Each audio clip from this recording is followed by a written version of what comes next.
Thank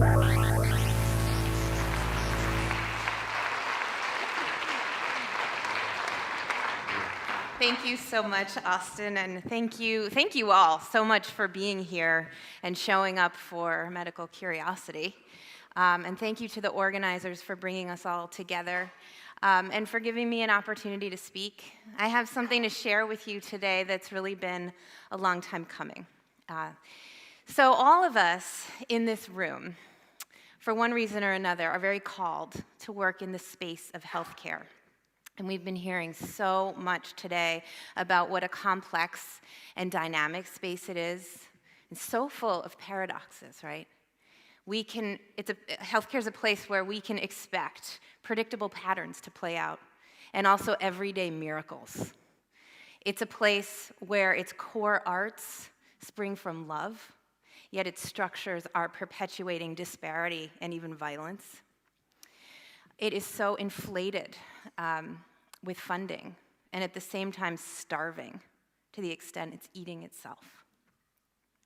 And doctors, in particular, stand in a really interesting and potentially very precarious spot, because at any given moment, doctors can participate in the very best of enriching people's lives and facilitating discovery and healing, or they may fall prey to the facilitation of harm or just stuckness. Doctors have to be conscious, compassionate, collaborative, and really, really smart.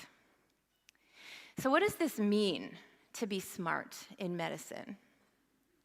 So to answer this question, we first have to recognize that healthcare is at its foundation a knowledge economy, a system of consumption where intellectual capital is a key driver, and investment in brain power and training is a fundamental driver and determinant of professional value. It is also a hierarchy of decision-making driven by the idea that knowledge is king. So what does it mean to be knowledgeable in a space where the application of knowledge is by nature the bodies and the well-being of human beings and families and communities? And how is it that so many people who have invested dearly in being smart fall prey to making deadly mistakes? I want to talk today about an essential quality that I observe in the people who I consider to be the smartest. And by that I mean the most reliably accurate in diagnosis, the most efficient and effective within systems, the most free from limiting and untrue beliefs and ignorance, and the most able to facilitate the advancement of our most cherished human resource, health.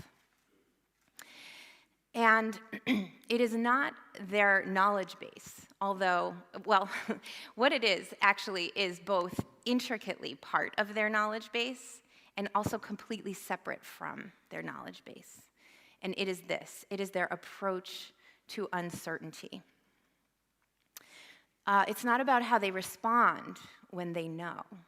It's about how they respond when they don't know, or they might not be totally sure they know, or how welcoming they are of that omnipresent clinical reality that rarely do we fully know. Here, in this space, their smarts and their behaviors, intelligences, and really their presence differs markedly from what is acceptable or even excellent in school or training programs. And it has everything to do with how they respond to uncertainty. Now, doctors often feel a lot of pressure to just avoid uncertainty or hide it or not talk about it. And when you look at the factors influencing the systems in which they work, that makes a lot of sense. It can be so tempting. When you think about the lives that are on the line and the professional credibility and the pressure, it can be so tempting simply to avoid the uncertainty or pretend that it's not there or deliver a false sense of certainty. But when you scratch the surface of the cases, and there are many that have gone horribly, horribly wrong in medicine, such avoidance of uncertainty and mismanagement of it are at the root of a whole lot of loss, certainly affecting the US and elsewhere. Something that's been very moving to me is to observe how many patient advocates, so patients who have survived true medical horrors or lost family members at the hands of medicine, are pouring their legacy work into helping systems do better at owning and voicing and listening to doubt. I'm not sure about that. Wait, let's look again. So, how is it that really masterful physicians address uncertainty? I believe that owning and being present in and piloting through uncertainty with confidence, with curiosity, with authenticity, and with connectedness just might be the very most important thing that physicians do. So I actually started exploring this question almost 20 years ago, in 2001. At the time, I was a painter, and I was making a project on the resilience of the human body. And research for this art project brought me into the space of a medical library. And it was here for the first time that I encountered medical images, pictures of various expressions of diseases, common and rare expressions of various medical conditions. And I was so struck by the way in which these images were engaged by the medical learning process, or the texts that were meant to teach learners. So rather than asking learners to look at the images and the pictures and for themselves and make their own judgments, the medical texts told learners exactly what to see. Now, this was so different from my training as a visual artist and how I was trained to encounter pictures and to create pictures. And unexpectedly, this tapped a very deep interest within me that I didn't even know I was carrying, that was so big, that had to do with misdiagnosis and improving the medical learning process due to an experience in my family with misdiagnosis, and one that could have been substantially less costly if somebody had just observed a little bit longer before coming to an inaccurate judgment. And I continued to follow this interest in my art practice as a painter and drawing. And then I had this very lucky break in 2002, very early in my career, that allowed me to make the jump into medical teaching. And I joined forces with a group at Harvard Medical School that wanted to start a course that taught observation skills and physical exam skills in an art setting, in partnership with a bunch of faculty who were themselves artists, and noticing that there seemed to be a lack of confidence in simply being present with patients that they were observing in residence among the wards. So they wanted to start this arts-based course. So I helped them start that up. And of course, because it was Harvard, the curriculum board was very skeptical to allow us to proceed, and they only allowed us to proceed under the condition that we assessed if the course was successful, which we did. We partnered with some educational researchers who ran a 2-year double-blinded, scientifically sound study that showed that students who participated in the class made almost 40% more observations on clinical pictures than a control group of students. So I taught in that class for 10 years, and I also have consulted on various medical humanities programs at different sites and at different art museums. And eventually, I began creating my own courses at the intersection of experiential learning in art and medical uncertainty explicitly. Now, all of this has allowed me to explore the topic really interactively with leaders, with educators, with practitioners who are being so thoughtful about their work and going through a lot, with students, with researchers, and with patients and artists. As part of this, I've been always reviewing literature on clinical reasoning, on medical uncertainty.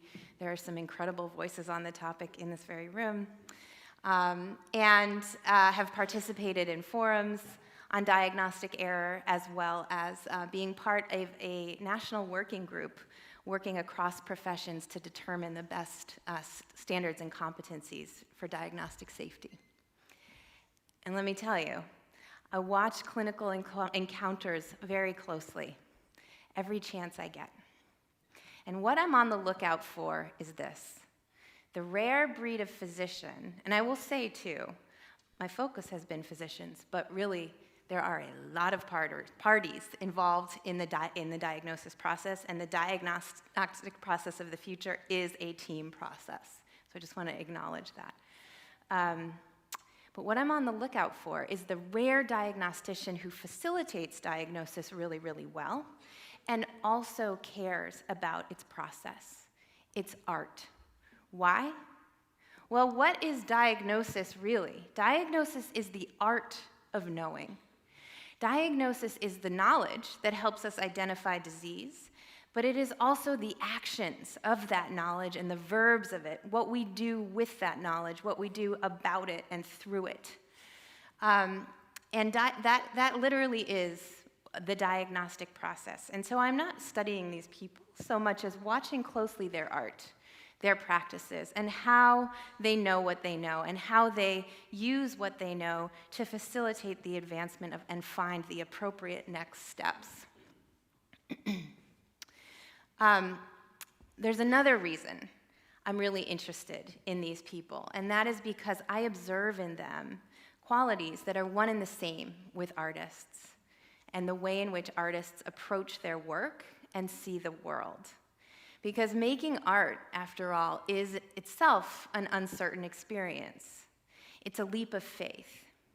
And just as artists are able to leap and trust that a net is there, masterful diagnosticians are able to stand at the edge of the unknown with patients, and rather than hit a wall or a cliff or move towards the actions and inactions associated with fear, they are able to choose the actions associated with learning and find that next step, or simply support the patient in finding that next step, or defer to the right person with the right expertise to find that next step or co-create it somehow.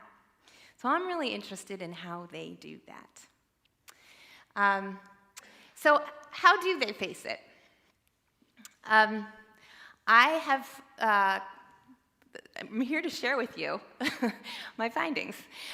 So what I have found after all of this observation and reading and thinking and talking with people is that it has to do with two things. The first of which is acceptance. So masterful diagnosticians, they have long ago accepted that uncertainty is just the reality. And they have made their peace with the paradox that they know everything and they know nothing. And they have made their peace with the fact that uncertainty is going to be there all the time, and it's going to be a subjective and emotional experience. And in fact, it's in that subjectivity of the experience where they have a knack to move towards the agency of making decisions and authoring health or co-authoring health, versus moving towards the pain of powerlessness. They do that in the subjectivity of that emotional experience. I know for myself, in my personal life, I live with a lot of uncertainty, just like probably everybody in this room. I've started to reframe that experience, not even as an experience, but rather as a place. A really quiet clearing in a very busy woods that is so quiet you can hear the quietest of voices. Or maybe a lookout point where you can observe clearly animals behaving in the wild and their herd patterns. Or maybe it is a studio space.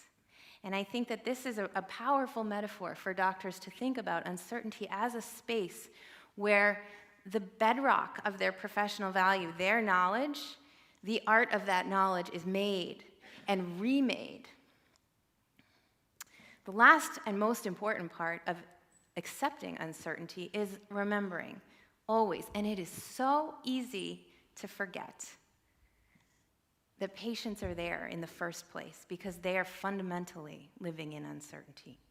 And we can actually be there with them as opposed to being in opposition. So the second part about how great doctors face uncertainty has to do with their actions, right? What they do about that. So there are some things that they do very deliberately, very consciously. Some of them are micro moves, and some of them have been done so consciously over time so much that they're now not conscious, they're automatic. But those things, those maneuvers, they are what I call the actions of looking with uncertainty, which is really not reacting to uncertainty as if it's the enemy, but rather looking with it, like you would a work of art with a friend, and leveraging it as this space, as this studio space for learning and creation. So I have this list of the looking with uncertainty actions, and I use that to design my courses. But I'll share with you a few of the most standout ones. First, they talk about uncertainty. They know that their patients want to talk about uncertainty, and that they also know that they would much rather talk about uncertainty than be delivered any kind of false sense of certainty. They also know that it is in talking with patients about uncertainty and really going there with them, that's when the right answers or findings or observations emerge. They're brilliant at enlisting the perspectives of other people and shifting their own perspectives.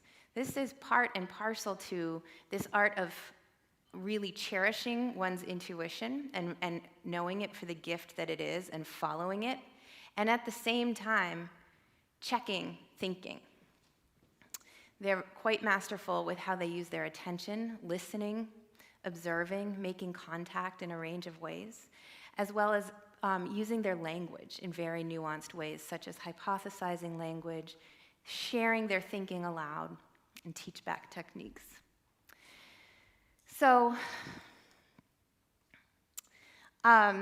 it's really these, and I just want to talk about this a little bit more, it's these instincts, right? The instincts of these masterful diagnosticians. They rely on them. They're so important because it is these instincts that where another physician may stand at the edge of their knowledge and see a cliff, it's these instincts that allow for a kind of presence on the edge of the unknown that allow the ground to sort of rise from seemingly nowhere and find steps forward.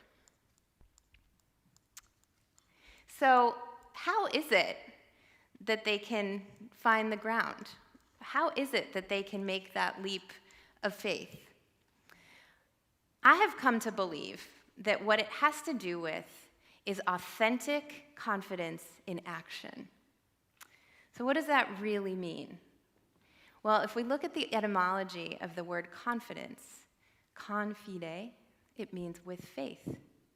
So I believe these really masterful doctors take these steps with faith. But with faith in what?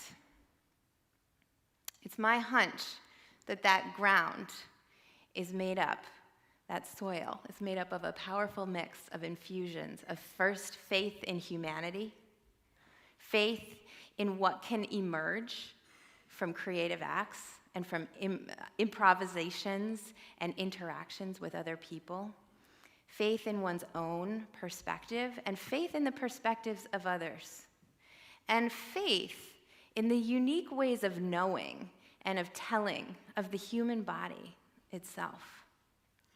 Second, faith in processes. This is about showing up to the work again and again and allowing processes to run their course. It's about relationships and learning over transactions and over closing loops. It's really interesting in the world of diagnosis, the lion's share of doctors out there if you ask them what a diagnosis is, they might say it's the right answer, or it's the name of the thing, the problem that's bothering somebody, which is true. But really, the definition of diagnosis is the process of getting there. And if you think about it like the right answer that's going to be immediately available, that can often interfere with the process. The process itself is one of information gathering and a lot of integration of many perspectives. So having faith in that is the knack of closing the case, but keeping the door open, being able to make a decision and know what to do, but allowing processes to go. And having faith that our knowledge is always in development, and it's always a process. And lastly, faith in nature itself.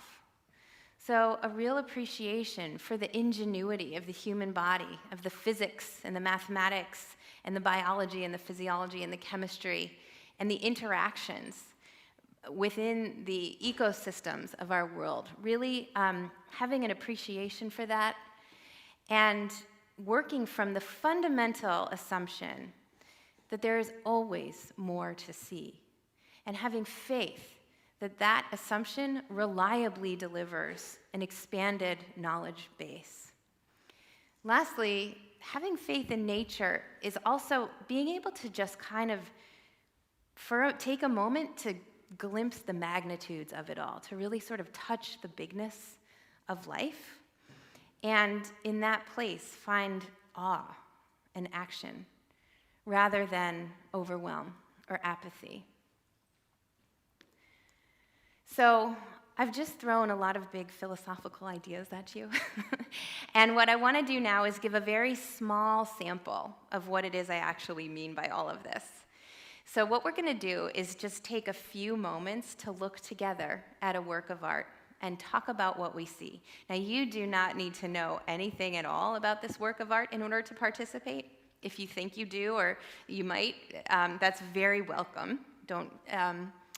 But we are just going to practice seeing together, and then I promise I will connect the dots with you. But for a moment, come on into the uncertainty of this work of art, and let's see what we find.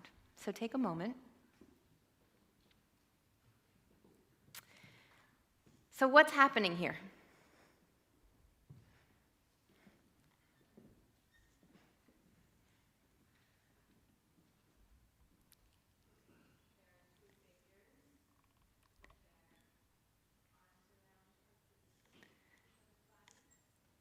Okay, so pointing out that there appear to be two figures with their arms around one another. Okay, what more can we find?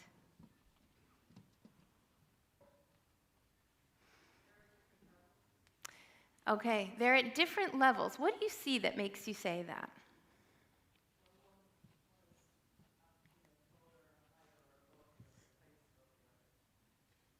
Okay, so you're noticing that one appears to be higher up within the picture, within the composition than the other. Okay.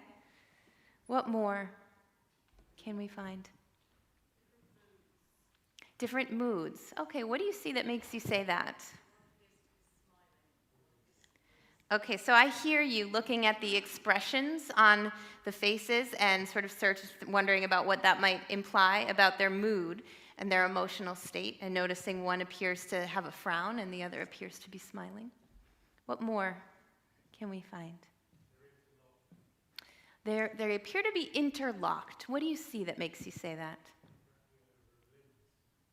Okay, so specifically you're looking at the limbs and the sort of woven interlocking quality of these limbs, that as if these two figures appear to be interlocked. What more can we find? They're both leaning on each other. And what do you see that makes you say that?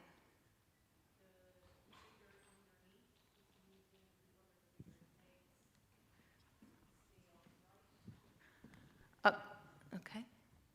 So I think I hear you talking about the points where they're actually making contact and thinking about how they're actually supporting each other and staying stable. Okay, so now I'm going to do something very mean, which is now that we've just sort of begun to see it and see all of the ambiguity here, I'm going to, in the interest of time, stop this discussion, although we could go on and on and on, and I have with many groups with this image over many years. And the thing is with this image is there's just a lot to see, like most works of art and most people and most things in life. There's a lot to see here. And we've really only scratched the surface of the complexity and the ambiguity, but you did raise quite a few things. How are they positioned? Is there a balance of power here? Or if not, who is holding the power?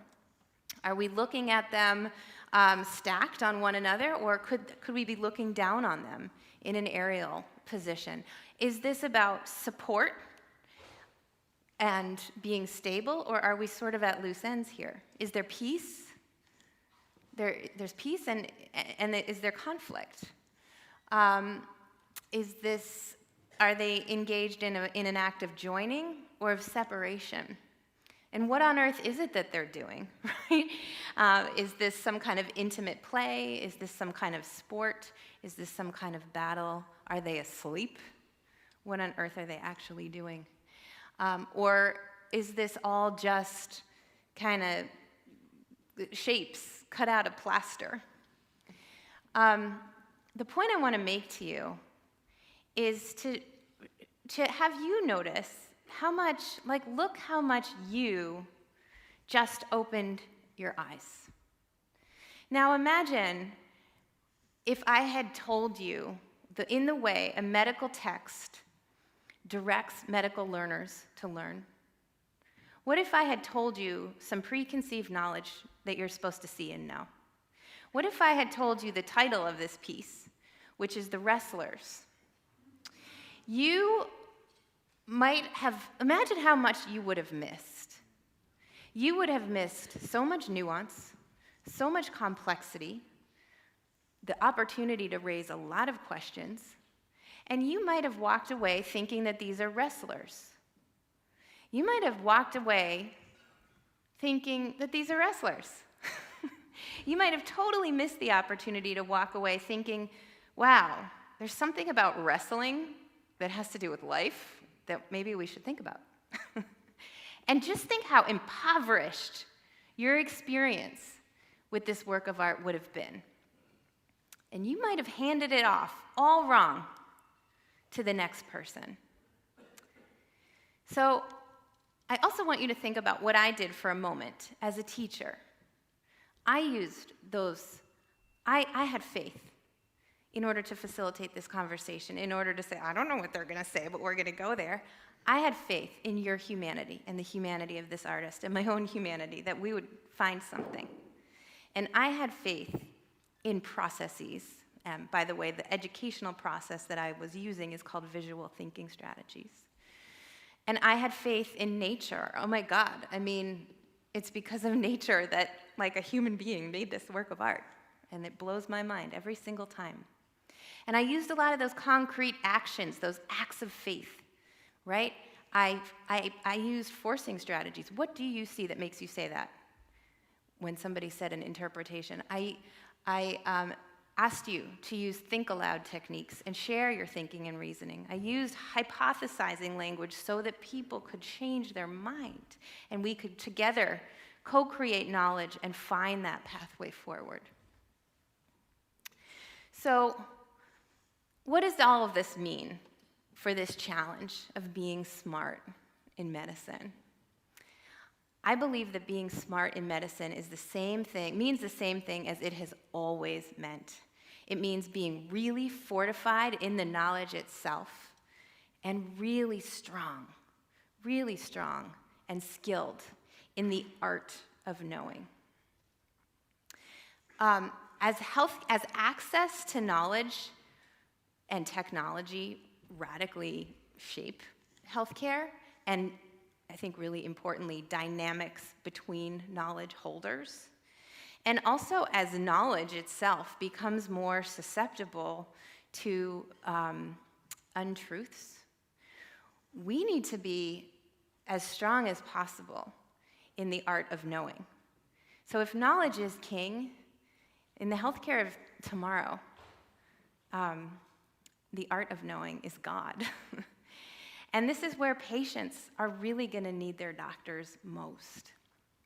So the good news is that if you are here at dotMD, if you are here at a festival of medical curiosity, I believe you have a huge advantage in this because you are already caring about this art and here to work on this art. And my assumption is you already have this faith. And as our society is on a knife edge and doctors stand in one of many precarious spots, you have the power to be strong in your art of knowing, in your practice, to create that climate that will more reliably move towards healing versus towards harm. And you have the power to bring that into your practice, into your teaching, into your conversations at the dinner table or on Twitter. Patients so badly want to trust their doctors in their art of knowing. And in order for them to do that, doctors need to be able to trust themselves in that. And I think if there's one theme that has rung loud and clear today, it is just that, and just how important that is in this time of resilience and change in society around knowledge. So we are all in uncertainty right now, right? We have all weathered a lot of uncertainty, and there is a 100% chance that uncertainty is ahead for each and every one of us. So take a moment to reflect. Who has been there for you in your uncertainty? And beam some gratitude to that person. And ask yourself, how can I bring that to the people I serve? So that, my friends, is undoubtedly very smart medicine. Thank you.